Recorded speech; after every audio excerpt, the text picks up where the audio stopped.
Testing, test. Okay, perfect. We're live. Let's just make sure.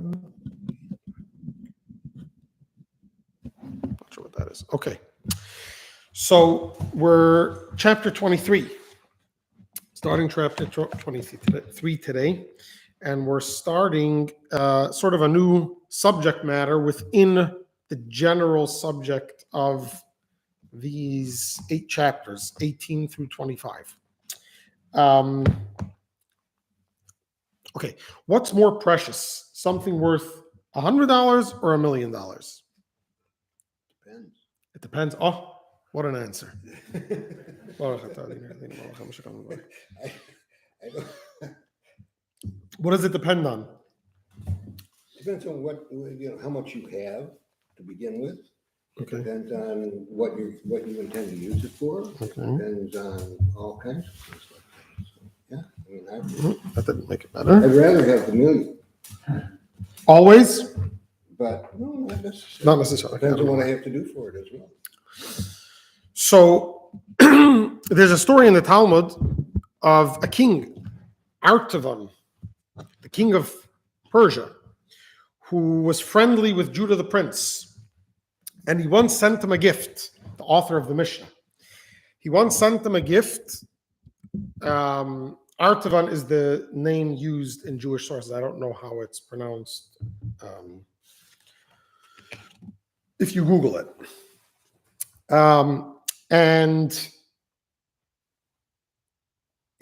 So the king sent him a gift, a very precious stone. And he expected a return gift. I don't know if he had said that or that was the expectation. Judah the prince was extremely wealthy, and he sent back a mezuzah. The king was quite offended. He sent him something worth $1 million or whatever it was, an astronomical amount. And Judah the prince sends him back a $100 scroll. So he wants to understand why Judah the prince is making why he's making a mockery of him. So Judah the prince said that my objects and your objects don't compare. In other words, you sent me something that I need to protect. I sent you something that will protect you. Yeah. You get a diamond, you have to protect it.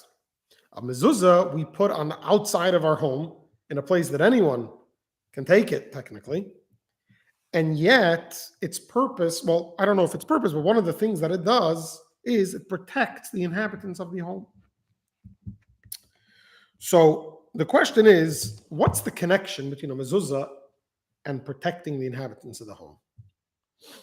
I'll share with you a little something I saw I guess by now it's either the beginning of the week or last week. So you might be familiar that when people would ask the Rebbe for blessings or things, a lot of times the Rebbe would tell them to check their mezuzahs and their tefillin, or their tefillin. When anything would happen in the home, either to the home itself, burglarized or anything of that sort, or to someone's property, or even health things, it was very common for the Rebbe to suggest to check the mezuzahs. So there was a chassid in Crown Heights in Brooklyn, and he had a car, and his car was vandalized a number of times. It was broken into a number of times in a short amount of time. So he wrote a letter to the Rebbe asking for a blessing, and he wrote in the letter that in the blessing he has a book of Torah and a charity box, which car, you don't need a mezuzah, but those are things that are encouraged to have in a car for protection. So the Rebbe wrote them in Hebrew, did you leave the car unlocked, question mark? Does it have an alarm, question mark? So I saw this answer recently, but I always heard a story where someone had their house broken into, and they wrote to the Rebbe, they checked all the mezuzahs, and they were all kosher. And the Rebbe asked, was the house locked? Did you have an alarm? And it turned out it wasn't. So although, if you look at it, the mezuzah doesn't protect the home in the sense that it's like a bolted lock and no one could get in. And the proof is in the pudding. You leave the door open, someone could come in. But there is some sort of protection the mezuzah provides that And it would seem, what's the connection between a scroll with words on it and protecting a home with valuables in it? I have a classmate who is the Chabad rabbi in Chengdu, China, and the pandemic broke there first, and so they left right before the country was locked down. And that was already in December of 2019, or maybe even January of 2020. Anyhow, after 6 months or whatever it was when they were able to finally go back, so the place where he lives in is, I guess, more of an internet where international people live. And so a lot of the people there weren't home for the last 6 months to a year. So a lot of the homes were burglarized and vandalized. And so when you would come into town after customs, the police would escort you to your home to go in and observe so that they can file claim, however it works there. Before you go in and mess anything up, they would take the first peek inside. So he comes home with the police escort, and the police come back 2 minutes later and they say, "What's that security system you have on your home? Does it come from Israel?" They assumed Israelis came out with a new security system. He's not sure. He doesn't have a security system on his own. He comes up and he realizes they're pointing at the mezuzah. His house was the only one in a row of houses that wasn't touched. And apparently the burglars didn't know how to hack the mezuzah security system. So they left it alone. Either way, one of the things that we need to understand is what's the connection between mitzvahs and the world. In the last couple of weeks, we've been discussing, the last couple of chapters, how the entire world may seem like something, but if we look at the world as what it is, a result of God's speech, and we look at the significance we give our speech, I don't mean the content of the words, but the words, once they leave our mouth, they're insignificant anymore to us. So the world itself is sort of insignificant when it comes placing it in comparison to God. And yet, this insignificant world, or this with these mitzvahs, what's the connection? How does it work? Because at the end of the day, we do live in the world. God gave us a mission here. So there must be some significance. There must be some purpose and some connection.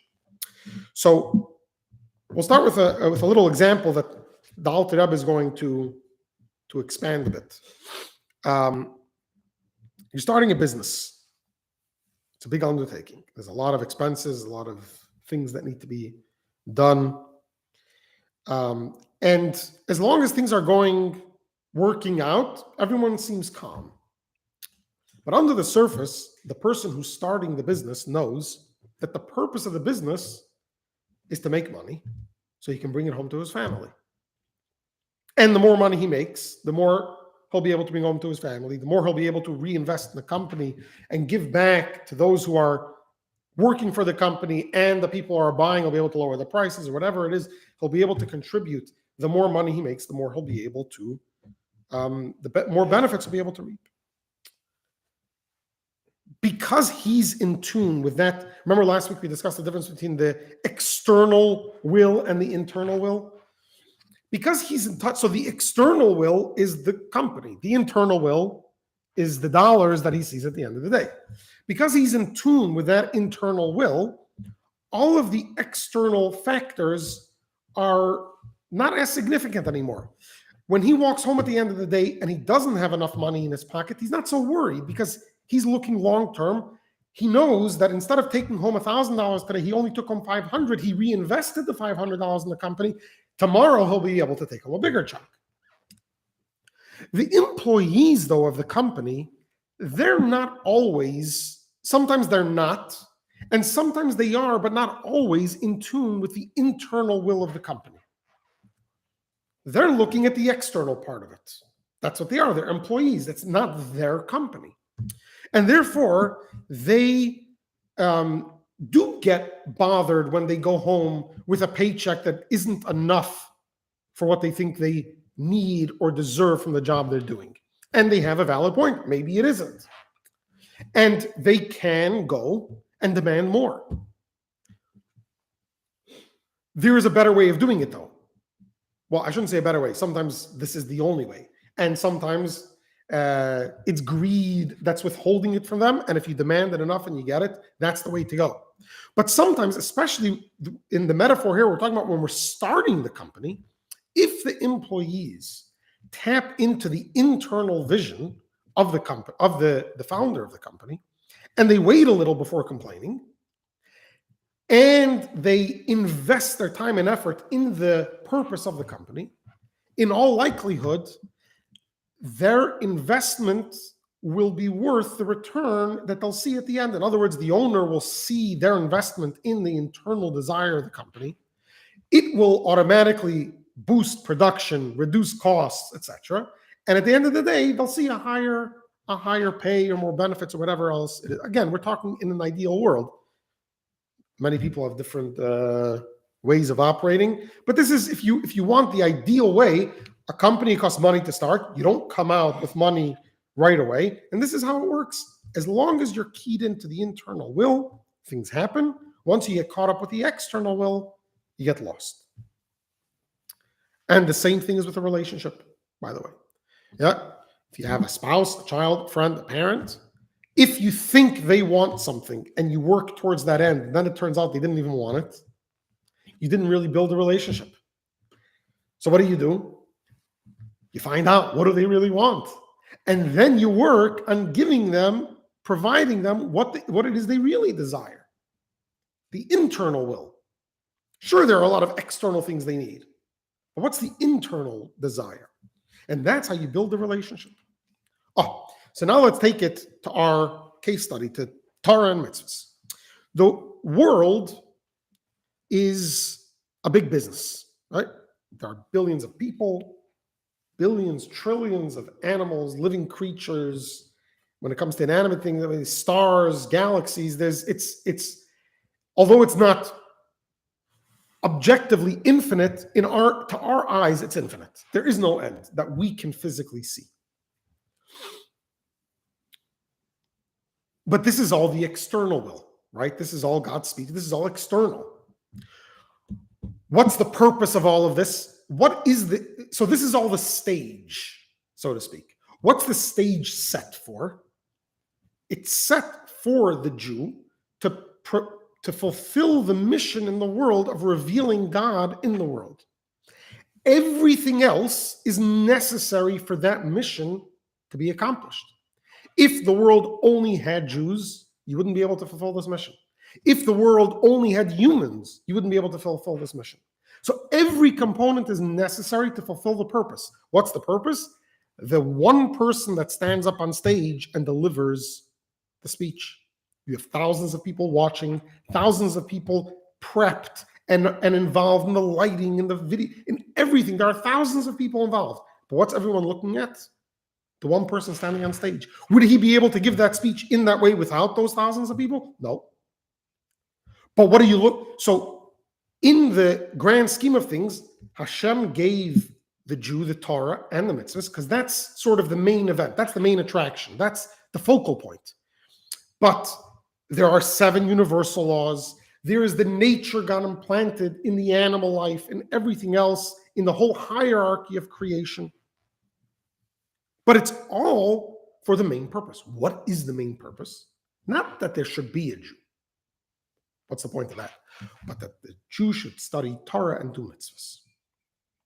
That's how we reveal godliness and God's purpose in the world. And that's one of the reasons Rashi says, brings down in the very first verse of the Torah starts with the word, you know which word? Bereshit. What's the very first letter? What number letter is that? 2. Why did the Torah start with 1? Aleph. And if you look at the main event, what seems to be the main event in the Torah, the 10 Commandments, how does God introduce himself and start off? Anochi. How does that word start with? Aleph. So why did the Torah not start with an Aleph? So Rashi says, quotes the Medrash that says, because God created the world for 2 reasons. For the Torah and the Jew. Balloons just flew up here. Oh, I know For Torah and the world. In other words, the entire world exists as an external will in order that a mitzvah should be done. So when a mitzvah is done, the world gets its paycheck. All the people, right? If the guy on the lighting fell asleep and the speaker gets up to speak and the light isn't pointing at him, is he going to get his paycheck at the end of the day? Probably not, because he didn't do his job. So when a Jew does the mitzvah, then everyone else gets rewarded, gets their paycheck. They may even get a bonus, because the internal will was done.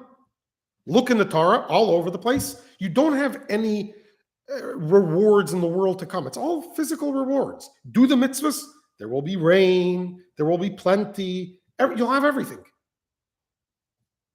Don't do mitzvahs, there won't be anything. And it's not just a general reward that isn't related. In many ways, it's specifically related, right? The mezuzah, you put it on the doorposts of your home, it protects your home. Tzedakah, it says if you give tzedakah, you will become wealthy. It's a direct relationship between the mitzvah and the benefits and the results that you reap because of it. And the same thing with every mitzvah. Family purity. You have a holy life, children, nachas from your children, etc.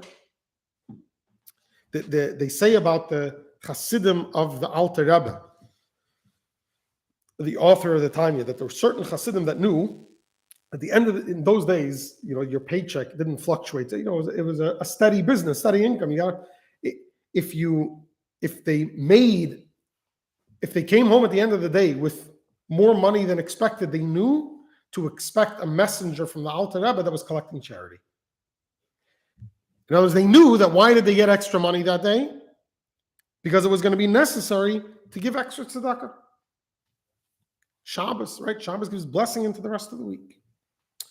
Okay, so the connection between mitzvahs and the blessing that comes to the world is that they're both two sides of the same coin. The world is the external part of the will. The mitzvah is the internal part of the will. Okay, so now let's look inside. Let's start chapter 23. Page 305. In light of all that has been said above, we can better understand and more fully and clearly elucidate the statement in the Zohar that the Torah and God are entirely one. And the commentary in Tikkuni Zohar that the 248 commandments are the 248 organs of the divine king. Now, these seem to be contradictory statements. Why? In the first statement, it says the Torah and God are one. The second statement says that the 248 mitzvahs are the 248 organs of the king. In other words, they're not one, even though you'll say, my organs are one with me. But it's not 100% one. Why? If I lose an organ, I'm still me. Right? If the organ was me and I lost an organ, I wouldn't be me anymore. Now, even when you lose an organ, there's a part of you that's missing, but you're the still same you, the personality, the intellect, the emotions. The you is the same you. The essence is the same you. Nothing was lacking. So the organ is sort of, it's almost one with you. So what's the difference? Why in the Zohar does it say that the Torah and God is one? And it also says the 248 commandments are organs of the divine king. So now he's going to explain the difference between Torah and mitzvahs. We started with mitzvahs, so let's start with mitzvahs. For the mitzvot constitute God's innermost will and his true desire, which is clothed in all the upper and lower worlds, which are the external desire. So God created all of these worlds in order to house his internal desire, which is mitzvahs, thereby giving them life. And the mitzvahs give life to the right. A person goes into the home, so you build all the electricity and everything into the home, but you turn it on when the person comes into it. The person turns on the electricity. Now, you could turn on the electricity when it's out, because technically it's two separate things. But if they're two sides of the same coin, then the electricity turns on. And a truly smart home, the electricity only turns on when you come inside, right? If it's truly smart. Why? Because the very life and sustenance of all the worlds is dependent upon the performance of the mitzvahs by the creatures of the lower worlds, as is known. So it follows that the performance and fulfillment of the mitzvahs is the innermost garment for the innermost aspect of God's will, since it is due to this performance of the mitzvot that the light and life of the worlds issues forth from the divine will to be clothed in them. So why does God give blessing to the world? As long as the Jew is in it to okay. If you look in chapter 1 in Genesis, you will see that at the end of every day of creation, it says, and it was evening and it was morning, 1 day, 2 days, 3 days, etc. When it comes to the 6th day, it says the 6th day. It doesn't say the, hey, Yom HaShishi. It doesn't say the hey by any of the other days. And probably because at that point in time, there was only one of those days, right? It was the first Sunday, the first Monday, the first Tuesday, etc. You don't have to say the. The is when you have a whole bunch and you're referring to something specific. So why does it say Yom HaShishi, the 6th day? So it says that God created the world, right? At the end of the 6th day, he finished creation. And he said the entire creation is dependent on the 6th day. Because on the 6th day of the month of Sivan, God gave the Jewish people the Torah. And God said at the end of creation, if the Jewish people accept the Torah, this is all worth it. This all stands. If they say no, this all disappears. This goes back to nothingness. In other words, the whole purpose of creation is for the mitzvah, and therefore when a person does the mitzvah, he receives the blessing, and even the world receives the blessing. In the Medrash Tanchuma, it brings down a story of a person who would tithe his field. His field gave, it says the amount of grain was a core, a tremendous amount of grain, or not a core, 1,000 core, tremendous amount of grain, more than what the field should have naturally given. And every year he would tithe 100 core to charity. So before he died, he told his son, who was going to take over his estate, remember every year to tithe your field. And he did. But after a few years, he started realizing he's giving away 100 core. I mean, it's a crazy amount of grain. So he started taking off a few core. So it says the first year he only gave 90. So the next year, the yield was 900. The next year he only gave 80. So the next year's yield was 800. And so it went until the yield was 100, the same amount his father used to give away. He didn't put 2 and 2 together. If he would have stopped decreasing. But it's directly correlated. Okay, so we mentioned before that at the beginning of the chapter that the Zohar says that the 248 mitzvahs are corresponding to the limbs of the king. How can we say about God that he has limbs? Now, we say it in the Torah too, right? The hand of God, the finger of God, the eye of God. What does it mean when we say limbs? So we already discussed this a couple chapters ago when we discussed that when we say about God speech, we don't mean speech like human speech. We mean the property of speech. What does speech accomplish? Speech accomplishes, it conveys something in me, it reveals it to someone else, right? So that's what speech is. Speech, so when we talk about a limb, that God has limbs. He doesn't have physical organs, obviously, but he has limbs. Whatever limbs accomplish for the person, that accomplishes for God. So what do limbs accomplish? So a limb is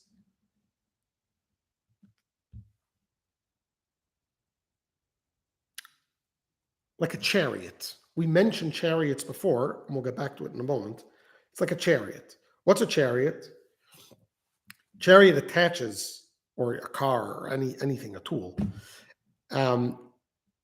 It has no mind of its own. It does whatever its master tells it to do. It doesn't question, it doesn't doubt, it doesn't second guess, it doesn't argue. And when is it called a chariot or a tool? As long as it does exactly what it's supposed to do. Once it starts to have a mind of its own, you throw it in the garbage. Once you take a screwdriver and you try screwing a screw and it doesn't work because the top is shaved off or whatever, you throw it in the garbage. It's not a tool anymore. It's a piece of metal. A limb, let's take for example a hand. Okay, your hand does whatever your brain wants it to do. Your brain doesn't have to convince it, doesn't have to argue with it, doesn't have to ask it nicely. Your brain wants a drink, your hand goes and gets a drink. What happens when a person, God forbid, wakes up in the morning and wants to grab his glasses and his hand doesn't go to get the glasses? What do? Call 911, right? Something's wrong. It's not a limb. It's not a healthy limb anymore. It may even go much deeper than that. It may not be the only limb that's not working, God forbid. So a limb by definition is something connected to me, not physically, but something that's in my possession, in my control, that does whatever it is I want it to do. So God has limbs. What are God's limbs? The mitzvahs. Why? Because when you do a mitzvah, when a mitzvah is done, because we're not talking about the person yet, we're talking about the mitzvahs in relationship to God. When a mitzvah is done, that is God's will revealed, actualized. So God wants tefillin to be present on someone's head. When tefillin is present on someone's head, God's will is fulfilled. Tefillin is a limb of God, so to speak. Again, we have to remove the physical, biological element of limbs and think about the essence of a limb. What is a limb? A limb is there to allow the person to express himself in whatever it is he wants and needs. That's what mitzvahs are. Mitzvahs are an expression of God's will and desire. And when a mitzvah is done, God's will is fulfilled. What happens when a person should be doing a mitzvah and they don't? So that limb isn't working properly, right? There's a tear, there's a disconnect between the mitzvah and God, or between the person and God. We're going to learn later on in Tanya that the neshama is connected, a person's soul is connected to God with a rope. Again, this is all metaphoric. A rope that's made out of 613 strands. Every mitzvah a person doesn't do, here we're talking about 248 because that's the positive. Those are the things you do. Every time a person doesn't do a mitzvah they're supposed to do, they sever a strand. Now, you can operate on it and reconnect it. That's what tshuva is. That's what repentance is, to fix that connection. But when a person doesn't do a mitzvah, that thread is severed. There's a disconnect. The limb isn't doing what the person wants, what God wants. That's not healthy.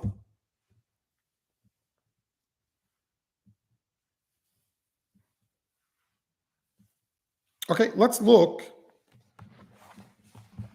inside. Hence, on page 308, hence, the mitzvot are figuratively described as organs of the king.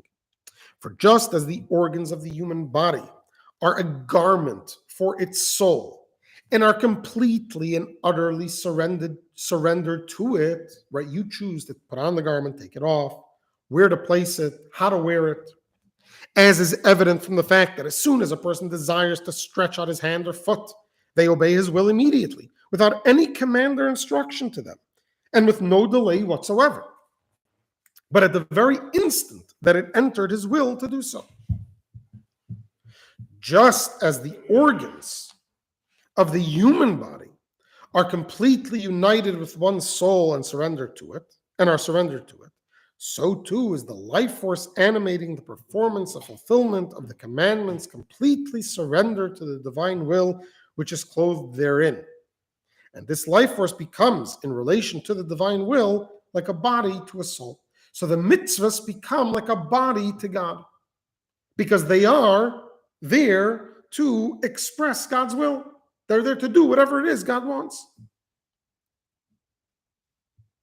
Likewise, the external garment of the divine soul of the person, fulfilling and practicing the commandment, in other words, its faculty of action, which is external compared to the faculties of speech and thought, since it functions outside oneself, right? So speech is somewhere in the middle, because technically speech is revealing what's inside, but you only speak to someone else. You only speak when you speak, it's going out.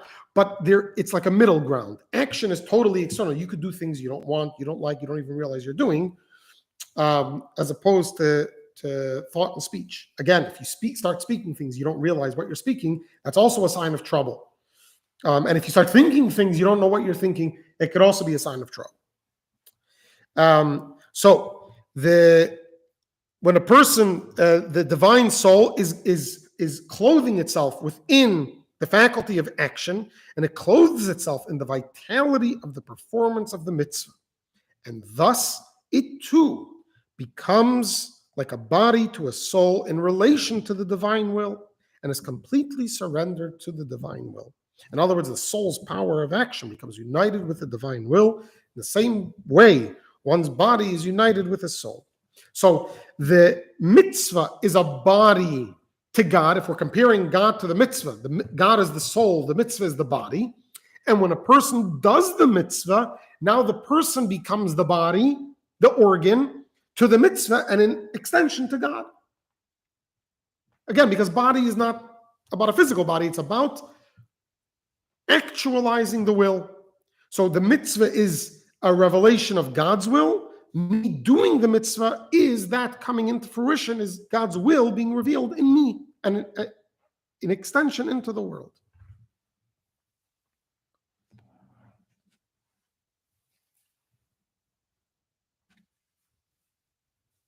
It says about Abraham that he was right, God has 10 attributes, chesed being one of them, kindness. And it says when Abraham was around, chesed of Atzilut, the highest level of chesed, came complaining to God that it's unemployed. It has no use in this world because Abraham is here. Abraham took its place because Abraham was a man of kindness, and so it was out of work. Okay. Let's go also. So this was all when it comes to God, that God's 248 limbs are the mitzvahs. The same thing is in relation to the person. When a person does the mitzvah, why does a person give charity? So we learned in chapter 1 in Tanya, if a person gives charity because they want to, that's from their animal soul. In other words, it might be a mitzvah, but that comes from an animal soul. Why? Because I did it because I wanted to do it. That's not the highest way of doing a mitzvah. The highest level of doing a mitzvah is to do it because God wants it. Think about your hand. If your hand stretches out to grab the drink because your hand wants to do it, okay, it's not a problem because technically you still got the drink. But that's already the start of what can potentially be a problem, because if the hand is involving his own wants and needs, Who is to say one day he won't want to stick out his hand and get the drink? So although we are naturally imbued with the desire to do good things, we shouldn't try to take out that nature. We should try to grow above, to go beyond that nature and do the good things, not because it makes me feel good, but because that's the right thing to do. For a Jew, that's what God told me to do.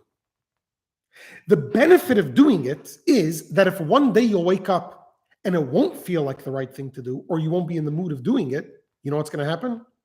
You're still going to do it because it's the right thing to do. And that's why you do it. You do it because it's the right thing to do. Now, obviously, you should enjoy doing it. Obviously, you should have a passion for doing it. But why am I doing it? Because my name will be on the building? Because people will know that I'm charitable? Because I'll go home at the end of the day feeling accomplished? Or because that's what you're supposed to do? I fundraise sometimes, and when there's someone that's a larger contributor, many times I'll ask them, why do they give? To understand why they give, and hopefully to do things to encourage them to give more. But you have to first understand why the person gives, and people have different reasons. Also, you want to know what they like giving towards, why they're giving to you. Is it because of the work you do? Is it because they like you? Is it because they like there are many reasons, or a specific program? If it's because of a specific program, then you can get them to sponsor an event or a program because you know they have a passion towards it.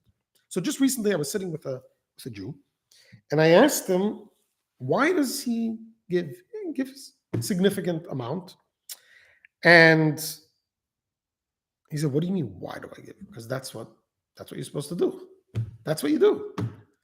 So I said, yeah, but what do you appreciate about the organizations you donate to, etc.? He's like, he doesn't know what a lot of them do. He just knows someone asks, you give. Okay, he's able to do that indiscriminately, but there's a very important foundation here.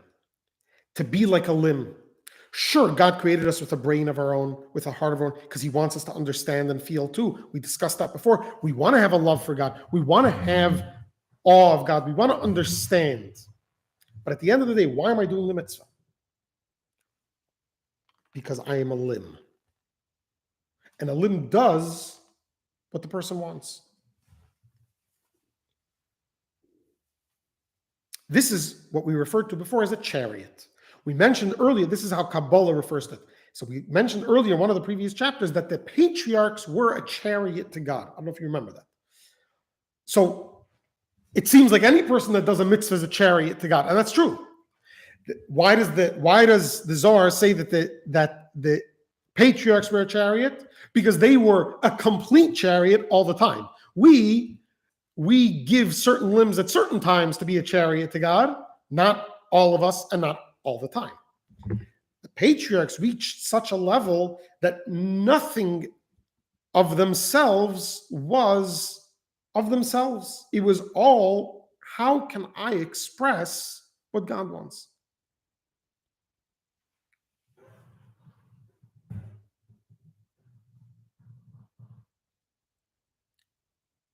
Okay, so let's look. Here we are on page 309, and this is Tanya in the middle. In this way, those organs of the human body which perform the mitzvah, in other words, those organs in which the divine soul's faculty of action is clothed during the performance and fulfillment of the mitzvah, they too become a veritable vehicle, literally a merkava or chariot for the divine will. So whatever it is that's invested in doing the mitzvah is a chariot. So if I'm doing this, giving the charity, even though I don't want to, what's a chariot now to God? Just my hand. My mind, my heart are not chariots to God because they don't want to do it. What if my heart and mind are invested in the mitzvah? Now, not just my hand is a chariot, my heart and mind are a chariot too.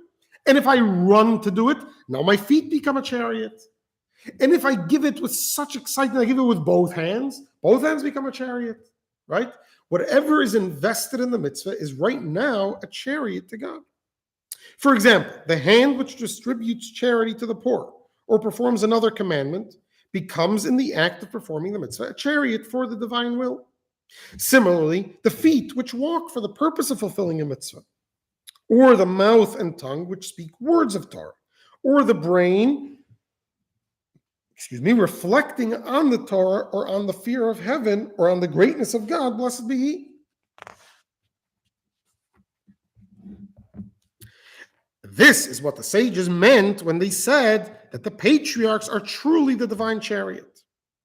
For all their organs were completely holy and detached from mundane matters, and throughout their lives they served as a vehicle for nothing but the divine will.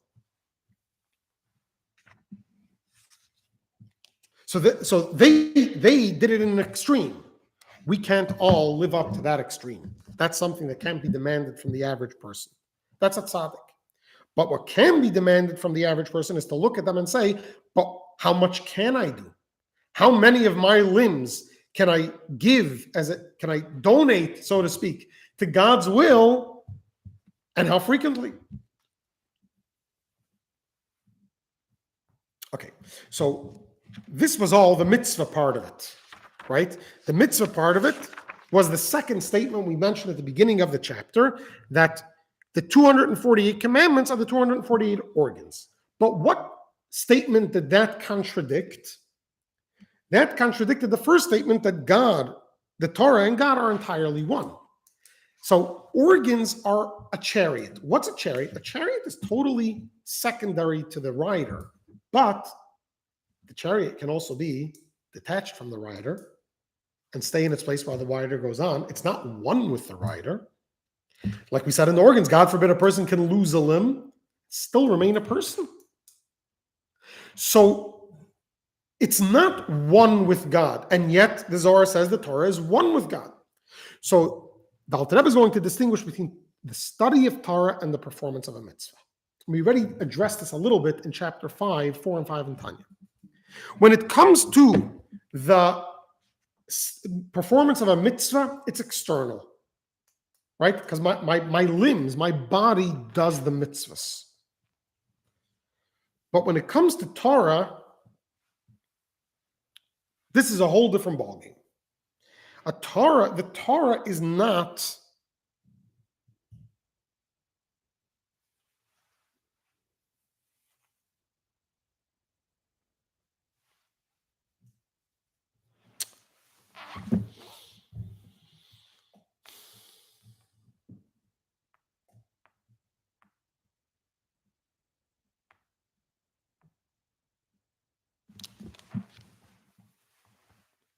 we need a metaphor for this.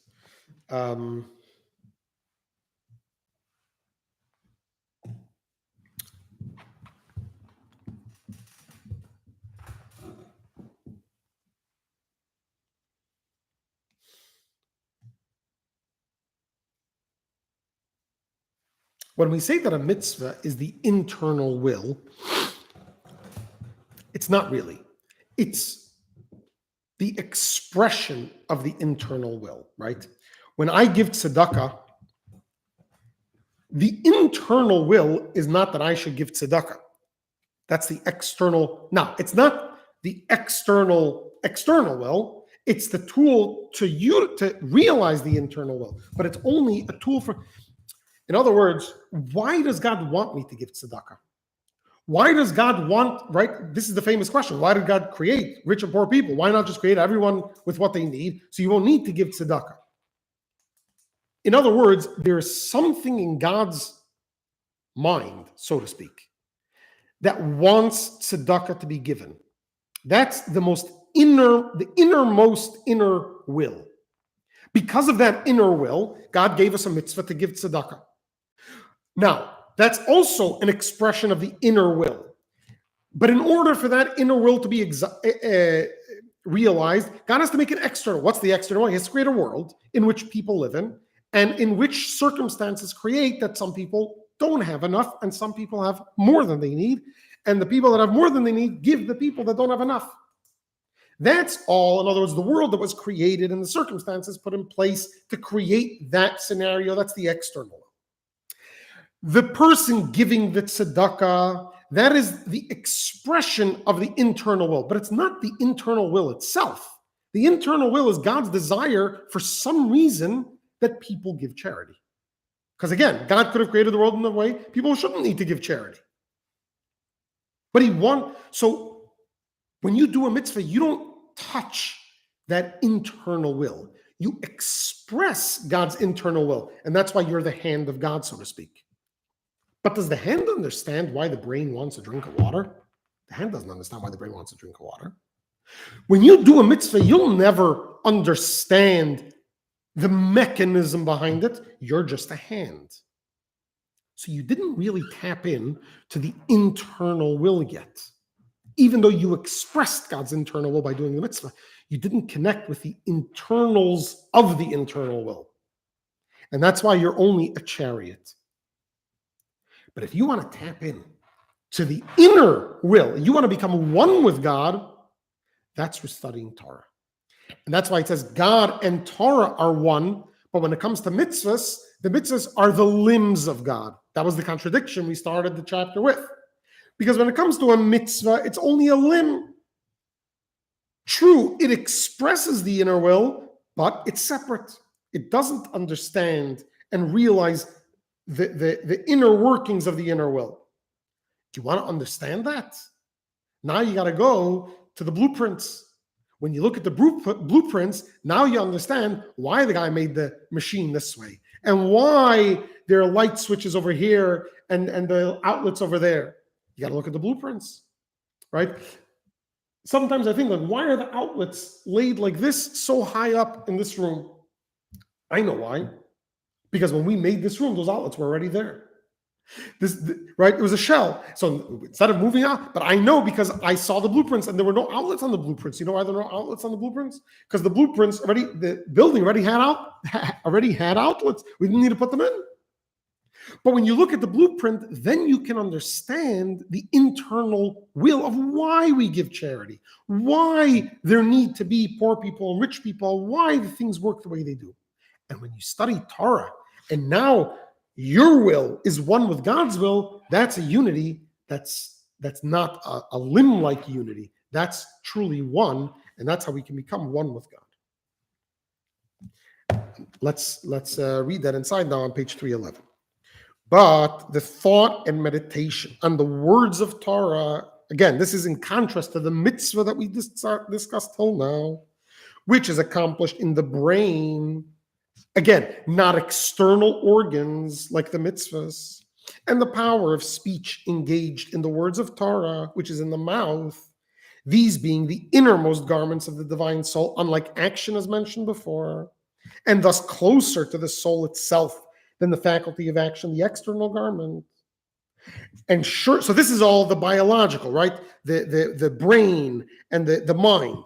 Surely the divine soul itself, which is clothed in them, in other words, in the thought and speech engaged in Torah study, all of them are fused in perfect unity with the divine will and are not merely a vehicle or a chariot for it, as are the mouth and brain in which the thought and speech of Torah study takes place. Yeah. So the mouth and that the Torah that the person speaking the Torah, by the way, the Torah has both elements. The Torah has the Torah has the advantage of being one with God, but to study Torah is also a mitzvah. What's the mitzvah of studying Torah? That means it's also a limb. So in order to fulfill the mitzvah of studying Torah, you have to verbalize the words of Torah. Now, if you study Torah in your mind, you're connecting to God in a tremendous unity, but you're not doing a mitzvah, technically, because your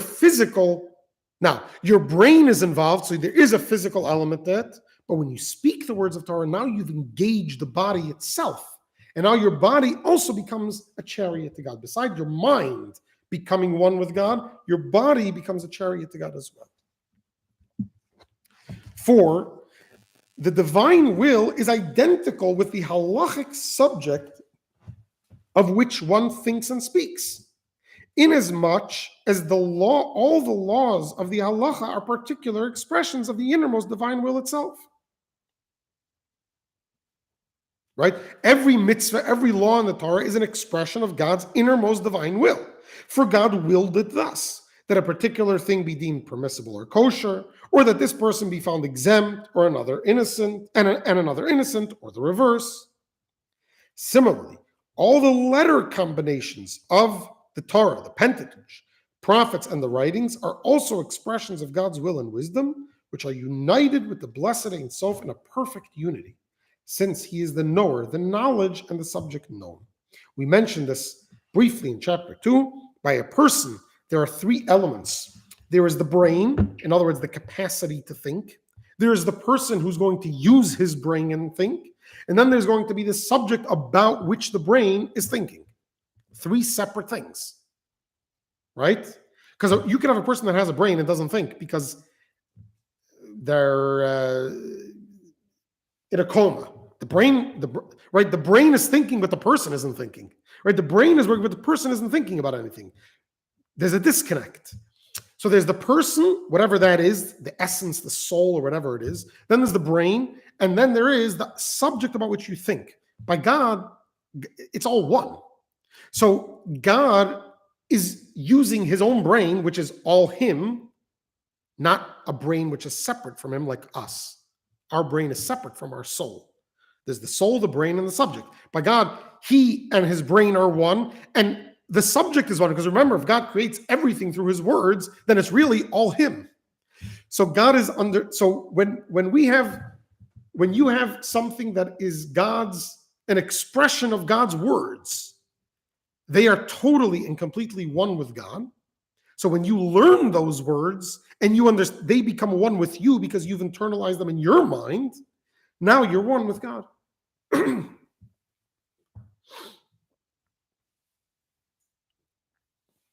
So here we have, we're on a path. The path is, we're trying to understand, how can a person get himself to do the right thing even if he's not in the mood, and he doesn't have enough time to create a love for God that will motivate him to do the right thing. Now we already understand a little bit. We're starting to understand that what? Every person is willing to give up their life not to be disconnected from God. We know that because even a Jew that does every sin in the book, if they're threatened with denying God, with not just denying God in mind, but by accepting another God, by actively denying the existence of God, the Jew will sacrifice his life. In other words, no Jew wants to disconnect from God. But here we have, if you think about this, you realize any mitzvah I don't do, there is a certain disconnect happening from God. Because the whole purpose of creation is all to reveal God's desire. The whole purpose that I have a hand is to give charity, to put on tefillin, to help another person with my hands, to shake the lulav, right? That's what my hands were created for. It's all an external desire. There's no real purpose in a hand. The hand itself is useless. It's only if it's used for something that it has use. So the use of the hand, the innermost desire, is to do the mitzvah. So if I don't do the mitzvah, I'm defeating the purpose of the hand, which then severs the hand from its source of blessing and everything. And so now, any mitzvah I'm faced with, I have to think to myself, do I really want to disconnect from God, at least in this detail? So when it comes to idolatry, I understand that is a total disconnect. That severs the whole thing. When it comes to a mitzvah I do with my hand, I think it's only a small little detail. It's not so bad. But for the hand, it's everything. And this will lead us to a place in which anytime we're struggling with doing the right thing, we'll be able to overcome the struggle just with this simple thought process that if I'm willing to give up my life, not to bow down to an idol, I should be willing to do the same to do any other mitzvah. I know it's a few minutes early, but let's pause here and we'll continue next week. But I think it's very important because this doesn't only extend to mitzvahs. This idea extends to every other area in life. You could look at your job as being something boring you just need to do to get money, right? But if the whole world is there that you can serve God and reveal God, is now the job is all part of that purpose. Now I have to figure out, how can I serve God with the job? Be more honest, be there for other people, be more help. There are many ways I can, right? But if the job is just something I do to make money, the job, same thing with family, right? Same thing with relationships, with anything I do in the world, eating and showering and sleeping. If sleeping is just something I need to do then I don't like sleeping, it's annoying. But if sleeping is there as a tool, as part of the external desires, that the internal desire should be done. In other words, if I want to wake up in the morning to be able to daven and learn, I need to sleep. So now going to sleep is an act of serving God. It's all part of bringing out God's innermost desire. So now I could bring God into every area of my life. I could be doing a mitzvah, basically. It's not an actual mitzvah, but it's doing God's work in every encounter, every moment of every day, no matter where I am. All right.